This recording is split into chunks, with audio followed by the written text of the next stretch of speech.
शिक्षकाच्या मोबाईलमध्ये आढळले विद्यार्थिनींचे 5,000हून नको ते व्हिडिओ। कर्नाटकातील कोलार जिल्ह्यातील एका शाळेत धक्कादायक प्रकार उघडकीस आला आहे। या शाळेतून निलंबित करण्यात आलेल्या कला शिक्षकाकडून विद्यार्थिनींचे नको ते व्हिडिओ शूट करण्यात आले होते। पोलिसांनी संबंधित शिक्षकाच्या मोबाईलमधील डेटा रिकव्हर केल्यानंतर हा प्रकार उजेडात आला। दरम्यान काय आहे नेमकं प्रकरण ते जाणून घेण्यापूर्वी चॅनलला सबस्क्राईब करायला विसरू नका। कर्नाटकातील मोरारजी देसाई निवासी शाळेत हा प्रकार घडला आहे।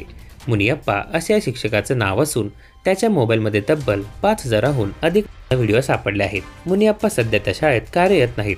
त्याला डिसेंबर 2023 मध्ये निलंबित करण्यात आले होते। मुनियप्पा याच्या मोबाईलमध्ये विद्यार्थिनींचे व्हिडिओ असल्याची चिंता पालकांनी व्यक्त केली होती। त्यांनी काही महिन्यांपूर्वी मुनियप्पा विद्यार्थ्यांचे मोबाईल फोनद्वारे चित्रीकरण करत असल्याची तक्रारही केली होती। याबाबत शाळेच्या मुख्याध्यापकांनी सांगितले की मुनियप्पा सध्या शाळेत नोकरीला नाही आणि त्यामुळे यापुढे कोणताही धोका नाही। पालकांच्या तक्रारीनुसार शिक्षकाचा फोन फॉरेन्सिक विभागाकडे पाठवण्यात आला। त्यानंतर डेटा रिकव्हर करून मुनियप्पाच्या फोनमध्ये 5,000हून अधिक नको ते व्हिडिओ असल्याचे उघड झाले। या प्रकरणी अधिक तपास सुरू आहे।